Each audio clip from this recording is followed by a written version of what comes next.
والصلاة والسلام على سيد المرسلين وعلى آله وأصحابه أجمعين وأشهد أن لا إله إلا الله وحده لا شريك له وأشهد أن محمدا عبده ورسوله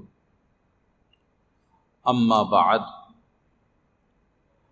قال النبي صلى الله تعالى عليه وسلم النكاح من سنتي أو كما قال عليه الصلاة والسلام أستغفر الله الذي لا إله إلا هو الحي القيوم وأتوب إليه اللهم صل على سيدنا ومولانا محمد وعلى آل سيدنا ومولانا محمد وبارك وسلم আল্লাহ পাক জাল্লা জালালুহু আমাদের সবাইকে মাফ করে দেন। কামেল হেদায়েত, কামেল নূর রব্বুল আলামিন আমাদেরকে নসিব করেন। আল্লাহ পাক আমাদের সবার জন্য জান্নাতুল ফেরদাউসের ফয়সালা করে দেন। আল্লাহ পাকের মহব্বত, নৈকট্য, সান্নিধ্য, হুজুরে পাক সাল্লাল্লাহু আলাইহি সাল্লামের মহব্বত আল্লাহ পাক আমাদেরকে দান করেন। একখানা হাদিস শরীফ পাঠ করলাম। নবীজি বলেন যে বিবাহ করা এটা আমার সুন্নত, আন-নিকাহু মিন সুন্নতি। সমস্ত নবীদেরই যে সুন্নত ছিল গুরুত্বপূর্ণ, তার মধ্যে একটি হচ্ছে বিবাহ করা। হযরতে ঈসা আলাইহিস সালাতু ওয়াস সালাম বিবাহ করার মতো সুযোগ পান নাই। তিনি আবার দুনিয়াতে আসবেন এবং বিবাহ করবেন এবং তার সন্তান হবে।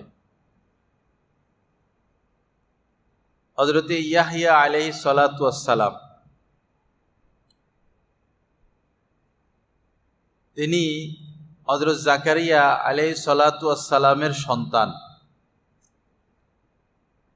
সন্তান হয় না। যখন সন্তানের সুসংবাদ আল্লাহ পাক জানাইলেন, সাথে এটাও জানাইলেন যে তিনি নারীদের সংস্পর্শ থেকে দূরে থাকবে। যাই হোক, বিবাহ করা সুন্নত, গুরুত্বপূর্ণ। আল্লাহ রাসূলের এক একটা সুন্নত এতটা গুরুত্ব রাখে, কোন সুন্নত যদি বিলম্ব করা হয় বা পালন করা না হয়, একটা সুন্নতির উপর আমল না করার কারণে শত শত সুন্নত ছুটে যায় এবং মানুষ হাজারো পাপে জড়িয়ে পড়ে।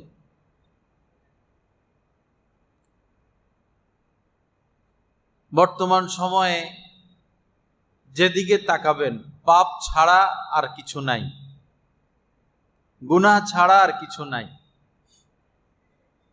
বিশেষ করে তরুণ তরুণী এবং বিবাহিতা ওই সমস্ত নারী যাদের স্বামী বিদেশে থাকেন, এবং বিবাহিত ওই সমস্ত পুরুষ যারা স্ত্রীর থেকে দূরে থাকে। আল্লাহ রাসূল যখন জিহাদের ময়দানে যাইতেন, লটারির মাধ্যমে যে কোনো একজন আম্মাজানকে নিয়ে যাইতেন। কিন্তু আমাদের সমাজে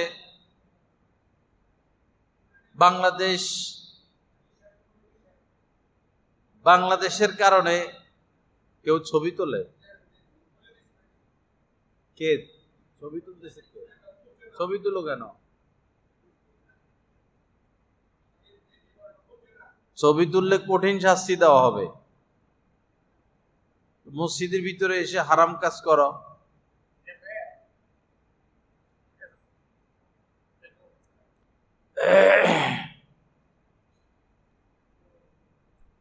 লা ইলাহা ইল্লাল্লাহ। তো নবীজি জেহাদের ময়দানে যাইতেন, সেখানেও কোনো আম্মাজানকে নিয়ে যাইতেন। এর মধ্যে আমাদের জন্য যে কত বড় শিক্ষা, কত বড় নসিহত, কতটা দিক নির্দেশনা, এটা বোঝানো মুশকিল হবে। বিয়ে করে 1 মাস 2 মাস 3 মাস 6 মাস থেকে পরে বিদেশ চলে যায় 2-3 বছর। দোনোজনই স্বামী স্ত্রী পাপে জড়িয়ে পড়ার অধিক সম্ভাবনা। আল্লাহ হেফাজত করেন। নিজের দেশে যদি রিজিকের ব্যবস্থা হয়, 2 বেলা ডাল ভাতেরও ব্যবস্থা হয়, শুকর আলহামদুলিল্লাহ। বিদেশ অনেক ক্ষতিকর, বিশেষ করে কাফের রাষ্ট্র। একজন মুমিন 2টা পয়সা কামানোর জন্য কাফের রাষ্ট্রে যেতে পারে না, কারণ সেখানে উলঙ্গপনা, বেহায়াপনা, অশ্লীলতা, হালাল খাবার পাওয়া যায় না, নামাজের ব্যবস্থা খুব কম, আজান শোনা যায় না, আলেম ওলামা পাওয়া যায় না, দ্বীনি কোনো পরিবেশ নাই। এই সমস্ত দেশ থেকে তো মুসলিম দেশে হিজরত করে চলে আসা ফরজ। আপনি ইতালি যাবেন, আমেরিকা যাবেন, ফ্রান্সে যাবেন, ওই সমস্ত দেশ থেকে তো হিজরত করে চলে আসা দায়িত্ব, কারণ সেখানে আপনার ঈমান, আমল, দ্বীনি জিন্দেগি ঠিক রাখা সম্ভব হচ্ছে না। কেবলই লোভের বশবর্তী হয়ে মুসলমানরা সেদিকে যায়, ফলে দুনিয়াও হারায়, আখেরাতও হারায়। বাচ্চা কাচ্চা বড় হয়ে গেলে আর কেমনে আদর করবেন? বাচ্চা তো ছোট থাকতে আদর লাগে, তারাও আদর গ্রহণ করে। আপনি তো বিদেশে আছেন,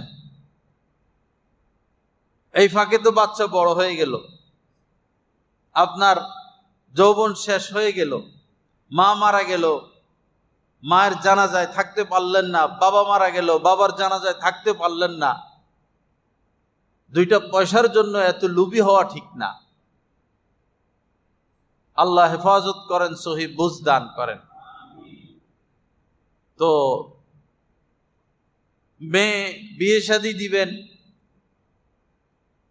আপনার কলিজার টুকরা সন্তান, আপনার মেয়েকে একটা ছেলের হাতে তুলে দিবেন, এখানে অনেক বিষয় আছে। যাদের মধ্যে দিন নাই এবং যাদের যাতায়াত ইউরোপ আমেরিকায়, এরা স্ত্রীকে হালালভাবে ব্যবহার করে না।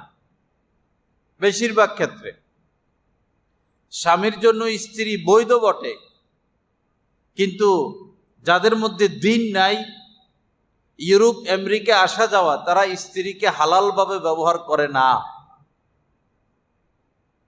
স্ত্রী হালাল, সব হালাল না। ইউরোপ আমেরিকা নারীকে মর্যাদার নামে নারীকে উলঙ্গ রাখে। তারা নারীকে এভাবে মর্যাদা দেয় যে তারা coat pant tie post pass, আর আশপাশে মেয়েটার শর্ট প্যান্ট লেংটি গেঞ্জি। যখন তার সৌন্দর্য শেষ, যৌবন শেষ, এটা ডিলেট আরেকটারে নিয়ে আসে। এই হচ্ছে তাদের নারীর মর্যাদা। এবং বৈধ পন্থায় তারা নারীকে ব্যবহার করে না, বরং ঘৃণিত কাজে ব্যবহার করে। ইউরোপ আমেরিকা আসা যাওয়া যাদের এবং যাদের মধ্যে দিন নাই, তারা অধিকাংশ নিজের স্ত্রীকে ইউরোপ আমেরিকার মতো ব্যবহার করে। এজন্য নিজের মেয়েকে বদ্দিনের হাতে তুলে দেওয়ার আগে এই কথাটা স্মরণ করবেন, ফাজফার বিজাতিদ দ্বীন তারিবাত ইয়াদাক। নবীজি বলেছেন, হতভাগা, ধ্বংস বরবাদ হওয়ার আগে বিবাহ শাদীর ক্ষেত্রে দিনকে প্রাধান্য দাও। মেয়েকে বিবাহ দিবা, দিন দেখো। ছেলেকে বিবাহ করাইবা, দিন দেখো, অর্থ না। অর্থ দেখবা, শান্তি পাইবা না। বেশি ধনী যারা, তারা স্ত্রীর মোহতাজ থাকে না। টাকা আছে, তার স্ত্রীর দরকার কি? তার তো স্ত্রীর প্রয়োজন নাই। যে সুদের সাথে লিপ্ত, ঘুষের সাথে লিপ্ত, হারামের সাথে লিপ্ত, সে অন্য কাজেও তো লিপ্ত হচ্ছে। আল্লাহ পাক আমাদেরকে সহি বুঝ দান করেন।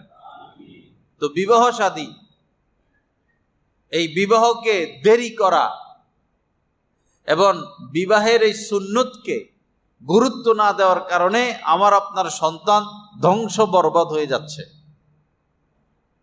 বিবাহ নবীজির সুন্নত, কিন্তু যার শারীরিক সক্ষমতা রয়েছে, যে বালেগ হয়ে গেল, যে স্ত্রী পরিচালনা করতে পারবেন, তার উপরে তো ফরজ, তার উপরে ফরজ, ছেলে হোক মেয়ে হোক। নবীজি বলেছেন এই উম্মত ওই পর্যন্ত কল্যাণের উপর থাকবে যে পর্যন্ত 3 কাজ দ্রুত করবে। 3 কাজ, তার মধ্যে একটা, মেয়ে বিয়ের উপযুক্ত হলো, ছেলে বিয়ের উপযুক্ত হলো, জলদি জলদি মেয়ে এ আপদ দূর করো। আপদ বলতে যে কোনো সময় যে কোনো ঘটনা ঘটাইতে পারে, তাড়াতাড়ি তাকে বিয়ে দিয়ে দাও। ছেলে যে কোনো সময় যে কোনো অঘটন ঘটাতে পারে, তাড়াতাড়ি তাকে বিবাহ করাইয়া দাও, সে পাপ মুক্ত হয়ে যাক। পড়ালেখা করানো নিষেধ না, পড়ালেখা করান। ছেলে ছেলের পড়াশোনা করতে থাকলো, মেয়ে মেয়ের পড়াশোনা করতে থাকলো, কিন্তু যখন ফরজ হয়ে গেল একটা কাজ, সেটা দেরি করতে নাই। তো নবীজি বলেন আর নিকাহু মিন সুন্নতি, বিবাহ আমার গুরুত্বপূর্ণ সুন্নত। এই বিবাহের ক্ষেত্রে যদি দেরি করা হয়, যেমন মেয়েদের 24, 25, 26, 28, 30 বিয়ের খবর নাই, মা বাবার কোনো চেষ্টা নাই। ছেলেদের 30, 35 পার হয়ে যাচ্ছে, খবর নাই। তো বিয়ে করবে কখন, সন্তান গ্রহণ করবে কখন, ঘর সংসার করবে কখন, বাচ্চাদেরকে লালন পালন করবে কখন, এই বাচ্চাদেরকে একটা অবস্থায় রেখে যাবে কখন? 60-এর পরে তো সব মরে। 45 থেকে এখন ব্রেন স্ট্রোক, হার্ট অ্যাটাক শুরু হয়ে গেছে। টাকা কামানো যাবে, টাকার পাহাড় গড়া যাবে, কিন্তু হায়াত তো বাড়ানো যাবে না। আপনি ফকির হন, লাখপতি হন, কোটিপতি হন, আপনার হায়াত তো আপনি বাড়াতে পারবেন না। মৃত্যু নির্দিষ্ট সময় চলে আসবে। আর মধ্যবিত্ত থাকেন আর উচ্চবিত্ত হন, রিজিকও বাড়াতে পারবেন না। রিজিকও নির্ধারিত, কয়টা কলা খাবেন, কয়টা আপেল খাবেন, কি পরিমাণ চাউল খাবেন, আপনার রিজিক এটা আগ থেকে নির্ধারিত। বেশি টাকা হলে বেশি খাওয়া যাবে না, বেশি টাকা হলে বেশি পড়া যাবে না, বেশি টাকা হলে বেশি খরচ করা যাবে না, রিজিক নির্ধারিত। ইন্নাল্লাহা ইয়ারযুকু মান ইয়াশা, আল্লাহ পাক যাকে যতটুকু চান তাকে সেই পরিমাণ রিজিক দান করেন। আর রিজকু মাকসুম, রিজিক এটা নির্ধারিত বিষয়। আল্লাহ আমাদেরকে এগুলো মেনে নেওয়ার তৌফিক দান করেন। তো বিবাহ শাদী, আল্লাহ রস্তে আপনি আপনার মাথার বোঝাটা হালকা করেন। মেয়ে উপযুক্ত, বিয়ে দিয়ে দেন। ছেলে উপযুক্ত, বিয়ে করাইয়া দেন। যদি আপনি পিতা মাতা তাদের বিবাহের ব্যবস্থা না করেন, আর এই কারণে ছেলে মেয়ে পাপে লিপ্ত হয়, তো এই পাপের অংশীদার আপনিও। কেমন যেন আপনি পাপ করলেন, পাপ করছে তারা, কেমন যেন করছেন পাপ আপনি, আপনি পাপ করাইলেন, আপনি পাপের সুযোগ দিয়ে দিলেন। আর চতুর্পাশে পাপের কারখানা খোলা আছে, চতুর্পাশে। কোনো কারণে কি আমার ছেলেকে সাঁতার শেখানোর জন্য আমি গোসামারা স্টিল ব্রিজ এখানে গেছিলাম। বাচ্চাদেরকে সাঁতার শেখানো খুবই গুরুত্বপূর্ণ দায়িত্ব। মা বাবার হকের মধ্যে এটাও একটা গুরুত্বপূর্ণ হক, সন্তানকে সাঁতার শেখানো। এবং সরকারের দায়িত্ব সাঁতার শিখার ব্যবস্থা করে দেওয়া। সরকারের দায়িত্ব মেম্বার, কমিশনার, মেয়র, চেয়ারম্যান, আরো উপরে তাদের দায়িত্ব সমাজের, শহরের বাচ্চাদের সাঁতার শিখানোর ব্যবস্থা করে দেওয়া। শুধু দলের অন্ধত্বতার মধ্যে বসে থাকলে হবে না। দলীয় লোকদেরকে বলুন আপনাদের এই দায়িত্বগুলো পালন করুন দয়া করে। লন্দিয়া মাহফিল গতকাল, যাওয়ার অবস্থা নাই, গাড়ি তো যাবেই না, হুন্ডাও মুশকিল, রাস্তা নাই, বাড়ি সব ভিআইপি, সব বিদেশি। কথা প্রসঙ্গে বললাম যে সামনে তো চেয়ারম্যানই নির্বাচন করবেন, তা আপনারা তো যে যে দল করেন সেই দলরে ভোট দিবেন, চুরি ছাড়া তারা আর কিছু করবে বলে মনে হয় না, ভালো লোকটারে ভোট দিয়েন। যদি দলের লোক ভালো হয় ভোট দেন, যেহেতু সে ভালো লোক। আর আপনার দলের লোক চোর, কেন তাকে ভোট দিয়ে আপনি জাহান্নামে যাবেন? অসৎ লোককে ভোট দেওয়া মানে জাহান্নামকে ওয়াজিব করে নেওয়া। আমার কথা পরিষ্কার। লা ইলাহা ইল্লাল্লাহ। আল্লাহ আমাদেরকে সহি বুঝ দান করেন। গোসামারা এখানে গেলাম, এখানে নাম দিছে রূপনগর, আকাম কুকামের কারখানা, নাম দিছে কি রূপনগর। কালীপুরে একটা খুলছে, এটার কি যেন নাম, এখান দিয়ে লক্ষ্মীপুরে কতগুলো খুলে রাখছে। পরে আমি যখন এই রূপনগর গোসামারা এখান দিয়ে যাচ্ছি, এই আমি তাকাই নাই, কিন্তু মনে হচ্ছিল খুব পাপের কাজ হচ্ছে। পরে খবর নিলাম যে দিনে হুন্ডায় করে ছেলেরা মেয়েদেরকে নিয়ে ঢুকে, রাত্রে ঢুকে, সকালে ঢুকে, বিকেলে ঢুকে। কার মেয়ে কার ছেলে? এই যে মেয়েটাকে নিয়ে ঢুকলো, কার মেয়ে? এই মেয়ে কি ইন্ডিয়ার থেকে আসছে না লন্ডন থেকে আসছে? এটা তো ভৈরবেরই মেয়ে, কুলিয়ারচরেরই মেয়ে, আমার আপনার মেয়ে। কে বলছে আপনাকে সন্তান জন্ম দিতে? মেয়েকে বিবাহ দেন না, ছেলেকে বিবাহ করান না, আর তারা আকাম কুকাম করে। কেন সন্তান জন্ম দিলেন আপনি? আপনার তো পিতা হওয়া উচিত ছিল না। একটা তরুণী মেয়েকে একটা পর পুরুষ, একটা ছেলে হুন্ডা করে নিয়ে ঘুরে, আপনি কিসের পিতা? কোথায় আপনার লাজ লজ্জা? আপনি তো বেহায়া, অশ্লীল। যারা চেয়ারম্যান, যারা মেম্বার, যারা প্রশাসনিক দায়িত্বে আছে, তাদের উচিত এগুলো খেয়াল করা, এগুলো বন্ধ করে দেওয়া। কেন এই সমস্ত জায়গায় এই যে রুম করে রাখছে, পর্দার ব্যবস্থা রাখছে, যেন ছেলে মেয়ে যে ঢুকতে পারে। পুরা ঢাকা শহরে আকাম কুকামের সুব্যবস্থা করে রাখছে। এক হোটেলে খাইতে পড়ছি, বাইতুল মোকাররমের উত্তর গেটের এদিকে।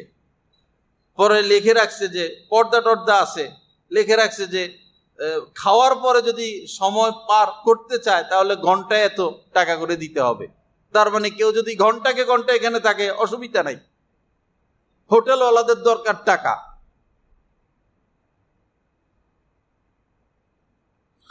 লা ইলাহা ইল্লাল্লাহ। আল্লাহ আমাদেরকে মাফ করে দেন।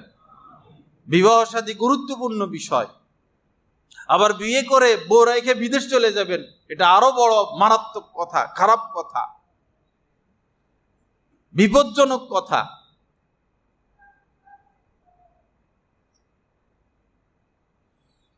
আস্তাগফিরুল্লাহ আল্লাযী লা ইলাহা ইল্লা হুয়াল হাইয়ুল কাইয়্যুম ওয়া আতুবু ইলাইহি। হাদিস শরীফের মধ্যে নবীজি বলেছেন, ইয়া মাশারাশ শাবাব, হে যুবক সম্প্রদায়, মান ইসতাতা মিনকুমুল বাআ, তোমাদের মধ্যে যারা বিবাহের উপযুক্ততা রাখো, বিবাহের উপযুক্ত, শারীরিকভাবে উপযুক্ত,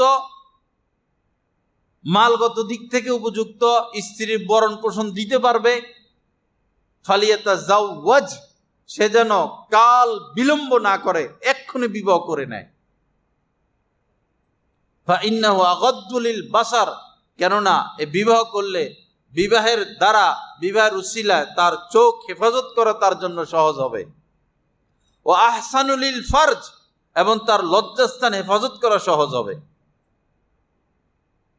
ফাইল্লাম ইয়াস্তাতি, আর যে অসহায়, গরিব, টাকা পয়সা নাই, শারীরিক শক্তি আছে বটে, টাকা পয়সা নাই, তো নবীজি বলেন ফাআলাইহি বিসসাওম, সে যেন রোজা রাখে,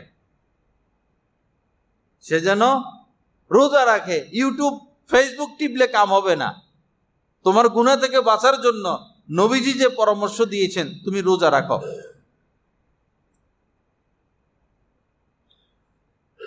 রোজা রাখলে যে কাম চাহিদা প্রবৃত্তি এটা দমে যায়। রোজা রাখা, এজন্য ঘরে ঘরে নিয়ম চালু করেন। যুবতী মেয়ে আছে, যুবক ছেলে আছে, আগে আপনি শুরু করেন। সোমবার রোজা রাখেন, বৃহস্পতিবার রোজা রাখেন, শুক্রবার রোজা রাখেন। রোজা রাখার যে নিয়ম, বছরে 1 মাস রোজা, এরপরে শাওয়ালের 6টি রোজা, মাসের 3টি রোজা, আইয়ামে বীজের, সোমবারের রোজা, বৃহস্পতিবারের রোজা। এ রোজা নিয়মিত রাখলে হাজার হাজার রোগ বিমারি থেকে আমরা বেঁচে থাকতে পারবো। গুরুত্বপূর্ণ। ভিতরে পাকস্থলীটারে তো একটু বিরতি দেওয়া লাগে। সারাদিন যদি সে সার্ভিসই দিতে হয়, তো সে তো একটা পার্টস, একটা পাখা চলতে থাকলে তো একসময় কয়েল জ্বলে যায় বেশি চললে। পাকস্থলীটাকে তো একটু বিশ্রামে দিতে হয়। এই বিশ্রামে দেওয়ার নিয়ম হলো রোজা রাখা। আর রোগের কেন্দ্রবিন্দুই হচ্ছে পাকস্থলী। এখান থেকে রোগ। সারাদিন খাবো ইয়ের মতো, জলহস্তি আর মহিষের মতো, তো হাজার হাজার রোগ ব্যারাম তো হবেই। নবীজি 2 বেলা কখনো পেট ভরে খান নাই। মেহমান ব্যতীত, আপ্যায়ন ব্যতীত 2 বেলা পেট ভরে খান নাই। প্রত্যেকটা হাদিসের মধ্যে, সুন্নতের মধ্যে সাগর পরিমাণ নসিহত আছে আমাদের, সাগর পরিমাণ। এবং খানা যাচাই বাছাই করে খাওয়া। যাচাই বাছাই 2 প্রকার। এক হলো আপনি যেটা খাচ্ছেন, যারটা খাচ্ছেন হালাল কিনা। দাওয়াত দিলে মাথা গরম হয়ে যায়। পরনে লুঙ্গি আছে কিনা খবর নাই, বিয়ের দাওয়াত পাইছি।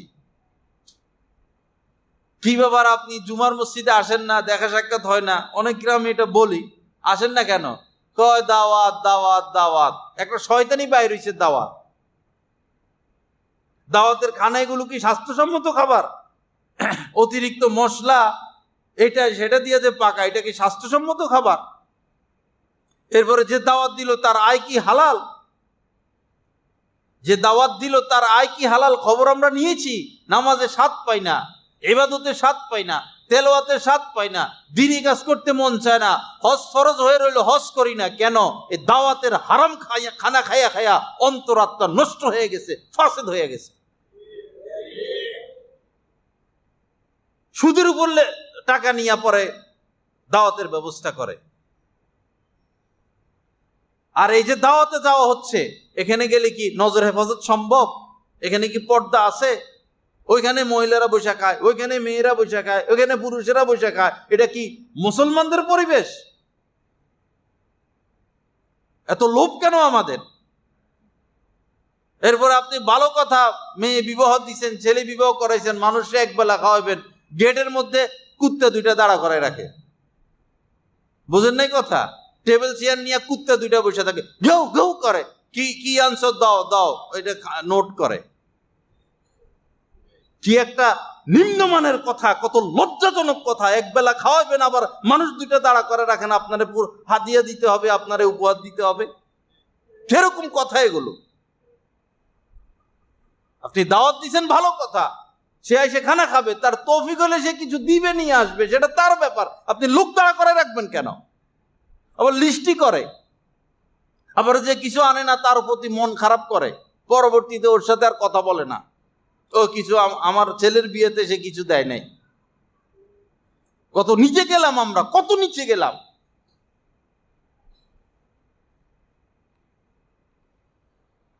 আস্তাগফিরুল্লাহাল্লাযী লা ইলাহা ইল্লা হুয়াল হাইয়ুল কাইয়্যুম ওয়া আতুবু ইলাইহি। আল্লাহ আমাদেরকে মাফ করে দেন, সহি বুঝ দান করেন। দাওয়াতের ক্ষতিগুলো দেখেন। বেশিরভাগ যারা জাকজমক অনুষ্ঠান করে তাদের আয় রোজগার হালাল না। যাদের আয় রোজগার হারাম, আল্লাহর রস্তে তাদের 1 কাপ চা খাবেন না, ভিতরটা নষ্ট হয়ে যাবে। একবারে সব হারাবেন, হারাম খাবেন। যাচাই বাছাই করতে হবে। আপনার বন্ধু উঠা বসা চলাফেরা, তার আয় অর্ধেকের উপরে হারাম, বাস তার সাথে তার কিছুই খাওয়া যাবে না। রিক্সায় উঠছেন একসাথে, আপনার বন্ধু, এটা তার খাবার না, ভাড়া। না, তার ভাড়া আপনি গ্রহণ করবেন না, আপনি ভাড়া দিবেন, আপনি ভাড়া দিবেন। আর তাই সে যদি ভাড়া দেয় তো তার মাল তো আপনি গ্রহণ করলেন। 7 জনে মিলে কোরবানি দিল, 7 জনে মিলে কোরবানি দিল, শুধু একজন সুদের সাথে জড়িত, তার কোরবানি তো হবেই না, ওই 6 জনেরও হবে না। আমরা কয়জনে এই খবরটা রাখি? লা ইলাহা ইল্লাল্লাহ। এই দাওয়াতের ক্ষতি দেখেন। এজন্য দাওয়াত যাওয়ার আগে আয় রোজগার হালাল কিনা সেটা দেখবেন, পরিবেশ দিন মোতাবেক কিনা সেটা দেখবেন। পরিবেশ,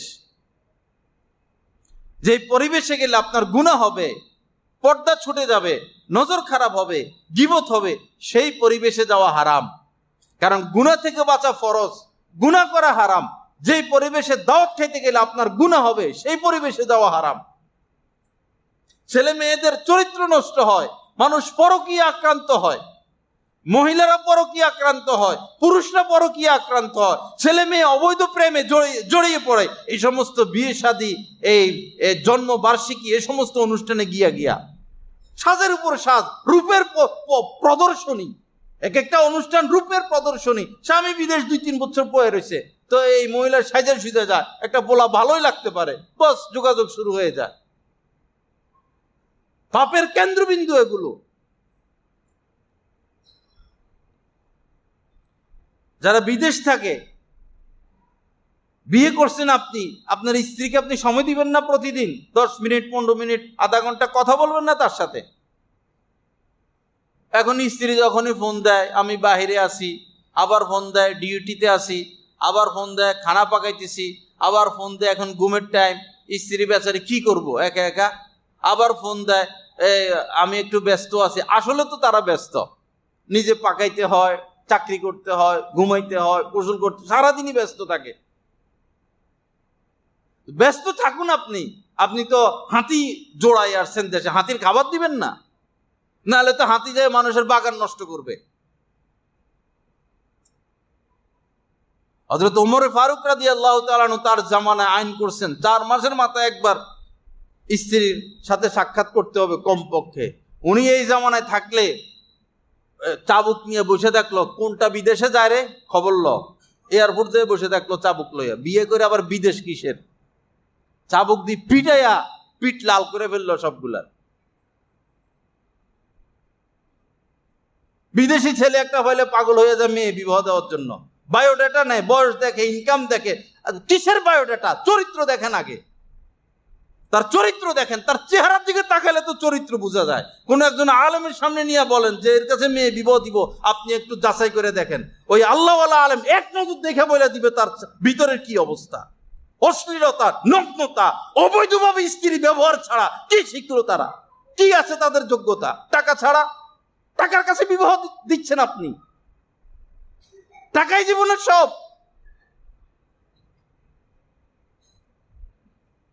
পরে নাতিপুতি সব আস্তে আস্তে নাস্তিক হয়ে যাচ্ছে। আপনাকে অনেক দূর চিন্তা করতে হবে। আপনার মেয়ে আপনার রক্ত, আপনার শরীরের অঙ্গ। আপনার মেয়ের থেকে যারা আসবে তারা আপনার সন্তান, আপনার সন্তানের সন্তান, আপনার অঙ্গ তারা, তাদেরও যেন দিন হেফাজত থাকে। আপনার নাতিপুতির পরে যারা আসবে তাদেরও যেন দিন হেফাজত থাকে, তারা যেন নাস্তিক না হয়, মোরতাদ না হয়। এই বিষয়টা তো আপনাকে আগ থেকে বিয়ে শাদী শুরুতে চিন্তা করতে হবে।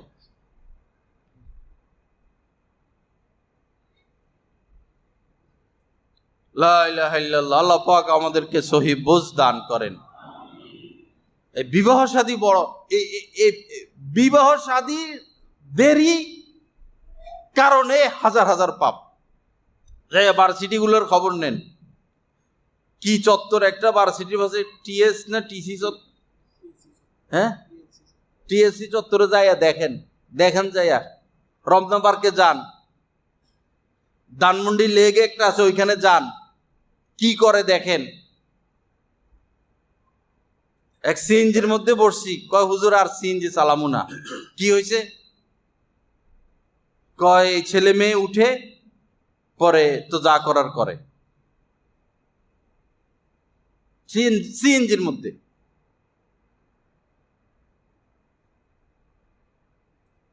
আর মাদ্রাসার মধ্যে যদি ঘটনা একটা ঘটে, সাংবাদিকদের মাথা গরম হয়ে যায়,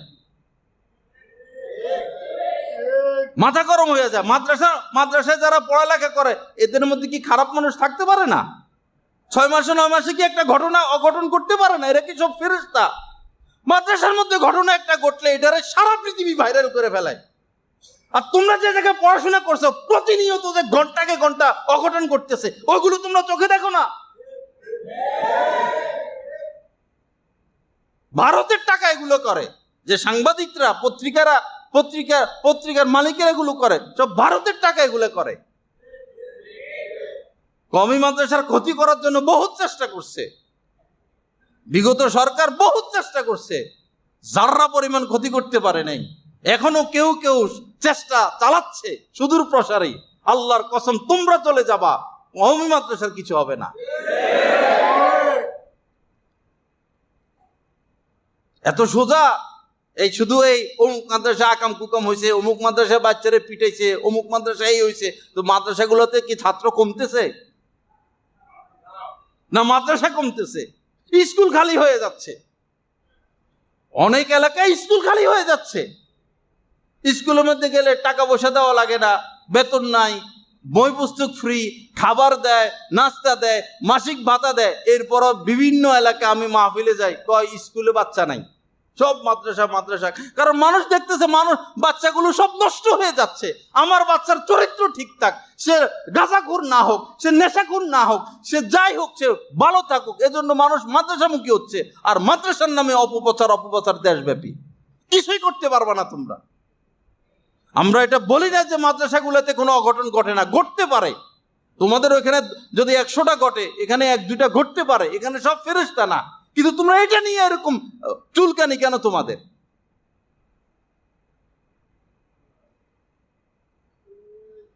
লা ইলাহা ইল্লাল্লাহ। আল্লাহ পাক আমাদেরকে সহি বুঝ দান করেন, আল্লাহ পাক আমাদেরকে মাফ করে দেন। আল্লাহর হস্তে মেয়ে বিবাহের উপযুক্ত বিবাহ দিয়া দেন। আপনারা তো পেরেশানির দরকার কি? ছেলে বিবাহের উপযুক্ত বিবাহ করায় দেন। আপনি বদনাম মুক্ত থাকেন, তারা গুণামুক্ত থাকুক।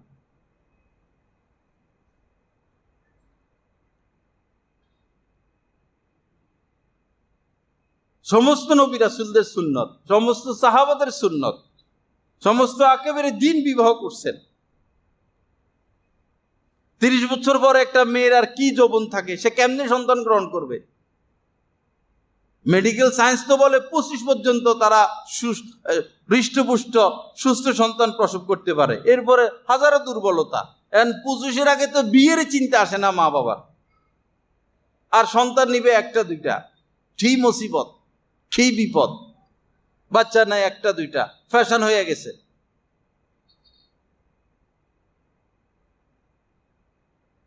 কদ খাসিরাল্লাযিনা ক্বাতালু আওলাদাহুম, আল্লাহ পাকের কথা, পবিত্র কোরআনের কথা। যারা নিজের সন্তানকে হত্যা করে অবশ্যই তারা ক্ষতিগ্রস্ত।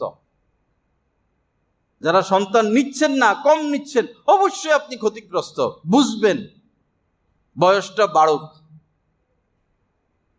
একটা বাচ্চা নিলেন, সে ঢাকা পড়ে, আপনারা স্বামী স্ত্রী অসুস্থ, কে নিবে ডাক্তারের কাছে? আর বিয়ে করাইলে এখন তো ছেলে মেয়ে আর মা বাবাকে চিনে না। বিয়ে করাইছেন তো সে শেষই, এখন আপনাকে দেখবে কে? ছোট ছোট ছোট ছোট থাকলেই না একটা না একটা বাচ্চা আপনার মৃত্যু পর্যন্ত আপনাকে সাপোর্ট করে যাইত।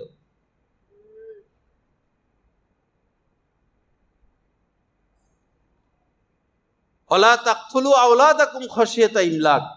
আল্লাহ পাক বলেন যে দারিদ্রতার ভয়ে নিজেদের সন্তানদেরকে হত্যা করো না। নাহানু নারযুকুকুম, আমি তোমাদেরকে রিজিক দিচ্ছি, ওয়া ইয়্যাহুম, তাদেরকে রিজিক আমি দিব, আমি খাওয়াবো। রিজিকের দায়িত্ব আল্লাহ পাক নিয়ে নিছেন। সেই কিছুদিন আগে শুনলাম মাত্র 7-8 কোটি মানুষ, পরে শুনলাম 10-12 কোটি, পরে 13-14 কোটি, পরে 15-16 কোটি, এখন তো 20 কোটি ছুঁই। আগের জামানার মানুষ অভাব অনটনে বেশি ছিল নাকি এই জামানার মানুষ অভাব অনটনে বেশি? আগের জামানার মানুষের অভাব ছিল, এখন কোনো অভাব নাই। আগে একজন মানুষ যদি মারা যাওয়ার সময় হইতো, ভাই আপনি কি খাবেন, কয় আমার তো একটা কমলা খাইতে মন চায়, কমলা। পরে বাজারে কমলা পাইতো না, কমলা নাই। আরো অনেক আগের কথা বলতেছি। এরপরে এই ইউনিয়ন পর্যায়ে যে বাজার, সে বাজারে যাইতো, ইউনিয়ন পর্যায়ের বাজারেও কমলা নাই। থানা পর্যায়ের বাজার, থানায় গিয়া ঘুরাঘুরি করে, কমলা নাই। জেলা কেন্দ্রিক যাইয়া হয়তো একটা দুইটা কমলার দোকান পাইতো, ঠিক না বেঠিক? আর এখন তো ঘরে ঘরে কমলা, ঘরে ঘরে মালটা, ঘরে ঘরে আনার, ঘরে ঘরে আপেল, ঘরে ঘরে আম, ঘরে ঘরে মুরগি, ঘরে ঘরে ডিম, ঘরে ঘরে গোশত। রিজিক কমলো না বাড়লো? মানুষ যত বাড়বে রিজিক তত বাড়বে। মানুষ বাড়লো এই কারণেই তো রিজিকও বাড়তেছে। এই দেশ গরিব না, এই দেশের কোনো অভাব নাই, আমাদেরকে গরিব বানাইয়া রাখছে।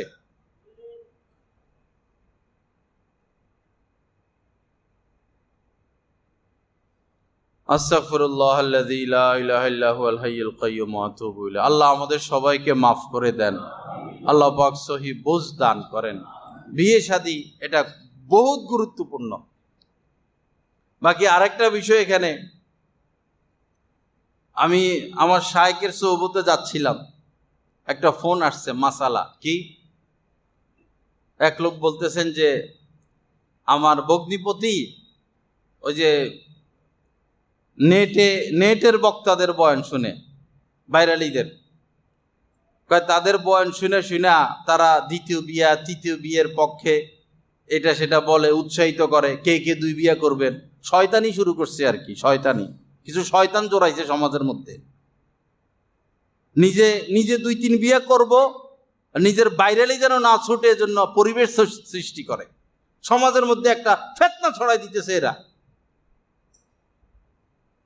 এক আগুন নিয়ে মানুষ বাঁচে না, আরো 10 আগুনের জন্য তশকিল করতে থাকে। যার প্রয়োজন সে করবে, যার প্রয়োজন নাই তাকে আপনি তশকিল করবেন কেন? তো সে বলল যে এদের বয়ান শুনা তা আমার ভগ্নিপতি ভাই সুন্নত, কয় দ্বিতীয় বিয়ে সুন্নত, দ্বিতীয় বিবাহ সুন্নত। এখন সুন্নত আদায় করার জন্য আমার ভগ্নিপতি আরেকটা বিবাহ করছেন। সে এমনি গরিব মানুষ, এক স্ত্রী চালাইতে পারে না, এখন আরেক বিয়ে করে তো এখন ঈমান যাওয়ার মতো অবস্থা।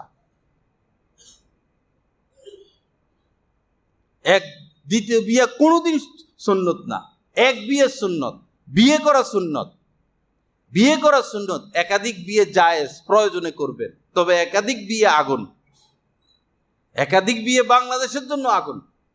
যারা বলে যে 2 বিয়ে সুন্নত, তাদেরকে বলবেন যে দলিল দেখান, দলিল পেশ করুন, দ্বিতীয় বিয়ে সুন্নত, তৃতীয় বিয়ে সুন্নত।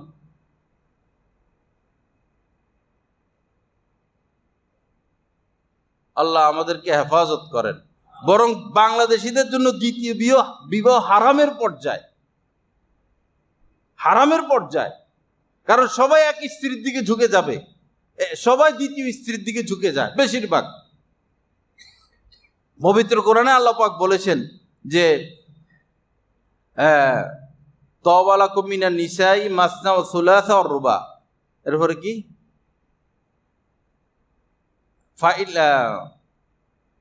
ফাওয়াহিদা,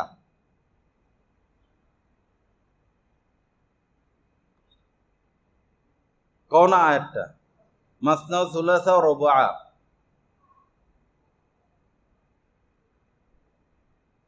আল্লাহ পাক বলতেছেন যে যদি একাধিক বিয়ে করলে একদিকে ঝুঁকার সম্ভাবনা, উভয় স্ত্রীর সাথে তুমি সুবিচার করতে পারবে না, সমতা রক্ষা করতে পারবে না, উভয় স্ত্রীর হক আদায় করতে পারবে না সমান সমান, ফাওয়াহিদা, তাহলে এক স্ত্রী নিয়ে তোমাকে থাকতে হবে।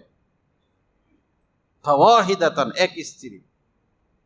এই বাংলাদেশিদের মধ্যে বাঙালিরা এই একদিকে ঝুঁকবে না, এটা বিশ্বাস করা কঠিন। ইল্লা মাশাআল্লাহ কোন আলেম ওলামা পারেন, আল্লাহ ওয়ালারা পারেন, সেটা ভিন্ন কথা, কিন্তু সাধারণ মানুষ পারবে না এটা।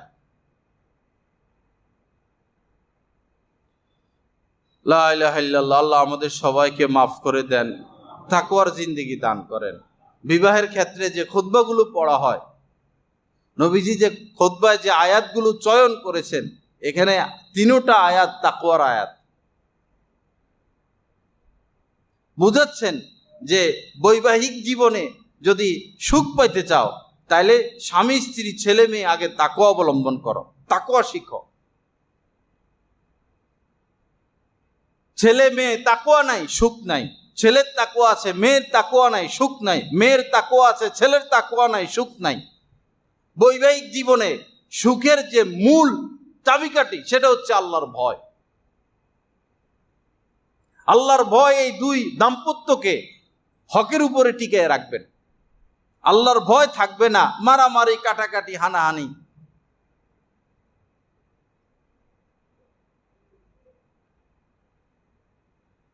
তো এই ক্ষেত্রে দুই একটা কথা সেটা হলো, যেটা আমার বলা উদ্দেশ্য ছিল শুরুতে, সেটা বলতে পারি নাই। উকিল বাপ। কি বাপ? উকিল বাপ। মনে কষ্ট নেবেন না, এটা হচ্ছে একটা শয়তানি কথা। বলেন উকিল বাপ, এটা কি কথা? শয়তানি কথা। কোরআন হাদিসে উকিল বাপ বলতে কিছু নাই, এটা আমাদের বানানো। 3-4 দিন আগে ফোন আসছে আমার কাছে, একটা কয় যে একটা মেয়ের বিবাহ হবে, মেয়ের বাবা উপস্থিত, ছেলে উপস্থিত, সবাই আছে। এখন বিয়ে মানে কয় বিয়ে হবে না, বিয়ে পড়ান যাবে না, উকিল বাপ লাগবে। নাউজুবিল্লাহ, আস্তাগফিরুল্লাহ। উকিল বাপ লাগবে, না হলে বিয়ে হবে না। অথচ মেয়ের বাবা উপস্থিত সেখানে। উকিল তো সর্বপ্রথম উকিল হওয়ার উপযুক্ত মেয়ের বাপ, পিতা। পিতা নাই, দাদা আছে, চাচা আছে, ভাই আছে, মাহারাম যারা তারা। পরপুরুষ কিভাবে উকিল হবে? এটা ঝাড়ু দিয়ে পিটানো দরকার যে পরপুরুষ উকিল হওয়ার জন্য আগায়। জুতা লইয়া ওই কোণের বাড়িতে দাঁড়াইয়া থেকে ঠাস ঠাস করে গালের মধ্যে জুতা দিয়ে বাড়ি দেওয়া দরকার। নির্লজ্জ, তুই একটা ভিন্নারীর নিকট গিয়া ওই ওই ওই মেয়েকে চাপ সৃষ্টি করস যে তুই বিবাহেতে তুমি রাজি কিনা। এটা শয়তানি আবিষ্কার করা হয়েছে উকিল বাপ।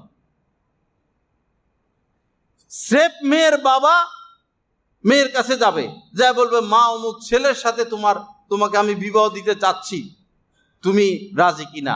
মেয়ে যদি চুপ থাকে, মেয়ে যদি হেসে দেয়, মেয়ে যদি কেঁদে দেয়, বোঝানো হচ্ছে যে মেয়ে রাজি, বস আপনি চলে আসবেন।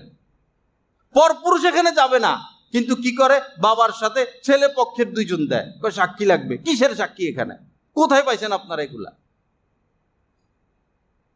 মেয়ের বাবা যাবে, অথবা মেয়ের দাদা, অথবা চাচা, অথবা ভাই, নানা, নানা, দাদা। পরপুরুষ তারা নয়, যারা মাহারাম পুরুষ তারা মেয়ের থেকে অনুমতি আনবে। পরপুরুষ সেখানে যাওয়ারই কোনো অনুমতি নাই, হারাম কবিরা গুনাহ।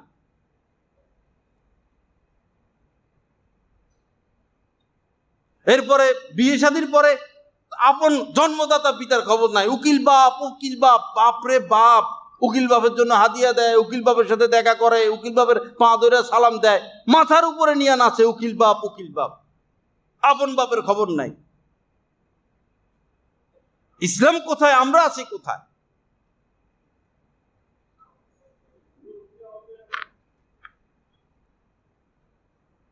ফোন দিছে যে বিয়ে পড়াইতে দেয় না, উকিল বাপ লাগবে।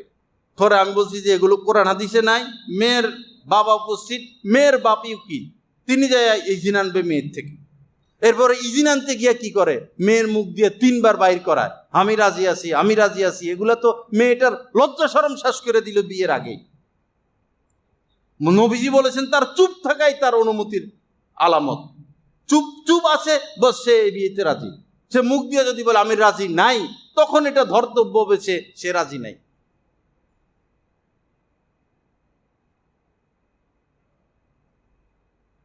বিয়ে শাদীর মধ্যে যত কিছু আমরা ঢুকাইলাম, বিয়েকে কঠিন করে ফেলছি। বরযাত্রী আসে মেয়ের বাড়িতে, খানা খায় দলে দলে, এগুলো তো কোরআন হাদিসে নাই ভাই।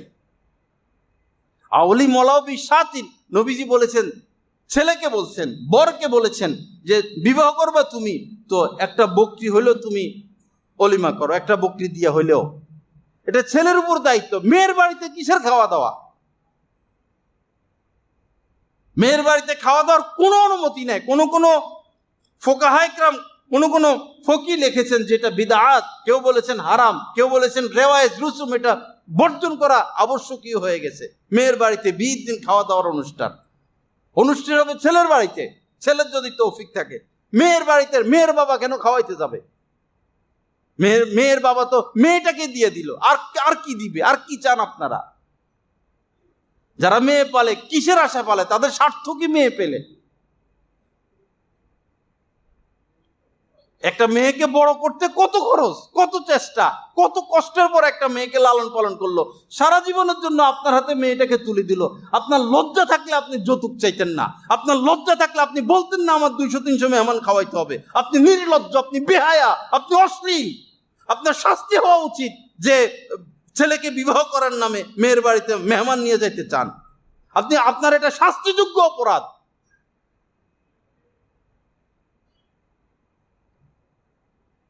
আমি বহু বিয়ে পড়াইছি, আমি যাই না। বিশেষ ব্যক্তি যারা আমাকে মহব্বত করেন, খাস মানুষ, তাদের বিয়েতে আমি যাই। আমি শর্ত দিয়ে দিই, আমি কিছু খাবো না। বিয়ে পড়াই আমি চলে আসি। মেয়ের বাড়িতে আমি কিছু খাই না, কারণ খাওয়ার নিয়ম নাই শরীয়তে।